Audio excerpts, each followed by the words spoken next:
दो लोगों का सच्चा प्रेम। नहीं, मुझे छोड़ दो, मुझे छोड़ दो, मुझे जीना नहीं है, मुझे मरने दो, मुझे मरने दो। मेंटल अस्पताल के वार्ड नंबर 3 से आवाज़ आ रही थी। 20 साल की कविता 55 साल की ऐसी महिला लग रही थी जिनके चेहरे की चमक चली गई थी। सांवला रंग, लंबे बाल, कविता मूर्ति सी लगती थी, पर आज वह पत्थर से सख्त लग रही थी। वह 1 महीने से वहाँ भर्ती थी क्योंकि उसका मानसिक संतुलन बिगड़ गया था। उसका केस देखकर रही डॉक्टर सुमन ने उसके पिछले जीवन के बारे में जानना चाहा। उन्होंने सभी जानकारी उसके गांव से ली। वह एक बहुत बुद्धिमान और बहुमुखी व्यक्तिमत्व की लड़की थी। उसे 10वीं कक्षा में 99% अंक मिले थे। उसके पिता चाहते थे कि वह डॉक्टर बने, लेकिन उसका एक अलग विचार था। वह एक शिक्षिका बनना चाहती थी। उसका मानना था कि भारत का भविष्य भावी पीढ़ी पर निर्भर है। तब उसका भावी नागरिकों को लायक बनाने का सपना था। उसके पिता ने भी उसका दाखिला बीएड में करवा दिया। फर्स्ट ईयर चालू हुआ। 2 महीने में वह कॉलेज में मशहूर हो गई। सावली होने के बावजूद वह गायन, चित्रकला और सभी कलाओं में पारंगत थी। इसके चलते उसने अपना एक अलग फैन बेस तैयार कर लिया था। उसमें रवि भी था। रवि बहुत सुंदर, गोरा, कद काठी से लंबा, पैसे वाले घराने का बेटा था। वह इस क्षेत्र में कैसे आया यह तो प्रश्न चिन्ह था ही। कॉलेज की सभी लड़कियां उस पर फिदा थी, लेकिन उसका ध्यान सिर्फ कविता पर था। उसे उसके बिना कुछ भी सूझता नहीं था। वह उसकी हर हरकत पर नज़र रखता था। यह मामला कविता के नज़रों से नहीं बचा था, लेकिन उसको लगता था कि सभी अमीर लड़के बिगड़े हुए होते हैं, ईमानदारी तो होती ही नहीं लड़कों में। इसलिए वह जानबूझकर उस पर ध्यान नहीं देती थी। लेकिन एक दिन अचानक कविता पैदल घर जा रही थी। तब उसकी बेस्ट फ्रेंड काजल उसके साथ थी। रवि ने उसके सामने कार रोकी और कविता आगे निकल गई। रवि भी गाड़ी से उतर गया और जिद करके कविता और काजल को कार में बिठा लिया और दोनों को घर छोड़ आया। उस दिन से उसकी दोस्ती और पक्की हो गई। दोस्ती कब प्यार में बदल गया पता ही नहीं चला। 2 साल के अंदर ही दोनों में गहरा प्यार हो गया। आज रिजल्ट का दिन था क्योंकि कविता कॉलेज में फर्स्ट आई थी। रवि भी अच्छे अंकों से पास हो गया। दोनों को नगर पालिका में प्राथमिक विद्यालय में नौकरी मिली। दोनों सेटल हो गए थे और सब कुछ अच्छा चल रहा था। लेकिन एक दिन अचानक रवि के पिता ने इन दोनों को एक साथ देख लिया। रवि ने अपने प्यार के बारे में सब कुछ बता दिया, लेकिन उसके पिता ने अपने दोस्त की बेटी सपना से रवि की शादी करवा दी। यह खबर कविता तक पहुंची और उन दिन से लेकर आज तक वह इस मौत का दृश्य झेल रही थे।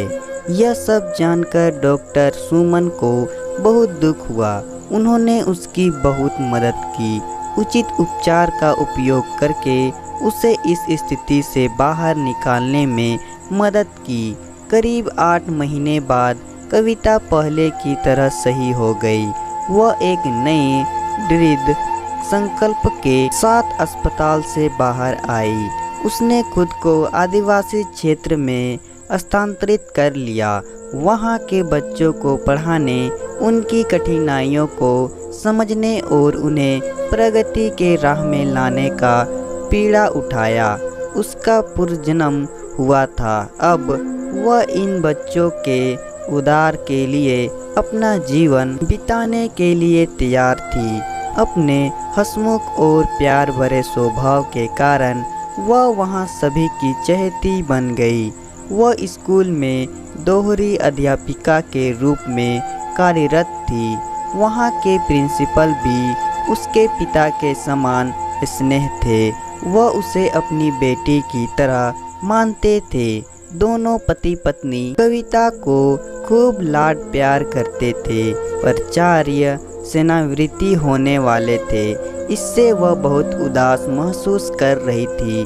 कविता को यहाँ बसे हुए अब 3 साल हो गए थे, लेकिन यादों ने उसका साथ नहीं छोड़ा था। कभी कभी वह बहुत दुखी होती, लेकिन आखिरकार वह खुद अपने मन को समझा लेती। आखिर प्राचार्य के सेवानिवृत्त होने पर दिन आ ही गया।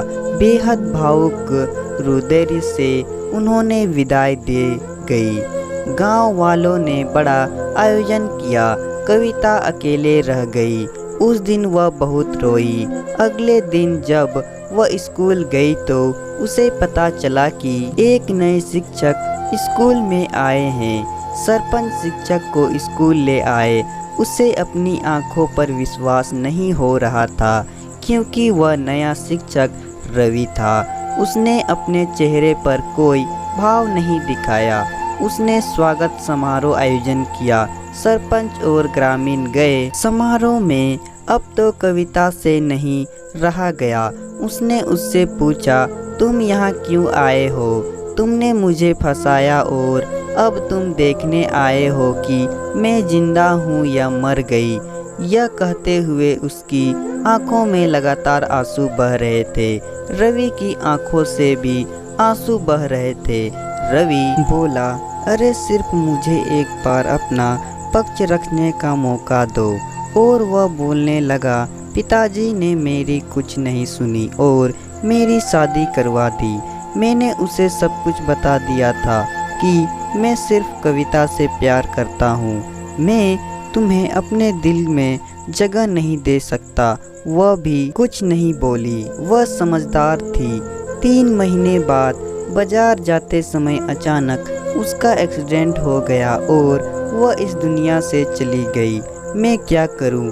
मुझे कुछ समझ में नहीं आ रहा था। उसके सारे काम पूरे कर के मैंने तुम्हारा पता लगाया और स्थानांतरण आवेदन प्रस्तुत किया। बड़ी मेहनत से मुझे यह स्कूल मिली। तुमसे दूर होकर भी मुझे कभी खुशी नहीं हुई। मैं अपनी बाकी की जिंदगी तुम्हारे साथ बिताना चाहता हूँ। कविता एक विलक यू मैरिज मी। कविता ने जल्दी से रवि को गले लगा लिया। रवि ने कहा कि नियति को भी यही मंजूर था। तो दोस्तों, कहानी पसंद आए तो वीडियो को लाइक करें और साथ ही साथ चैनल को सब्सक्राइब भी कर दें।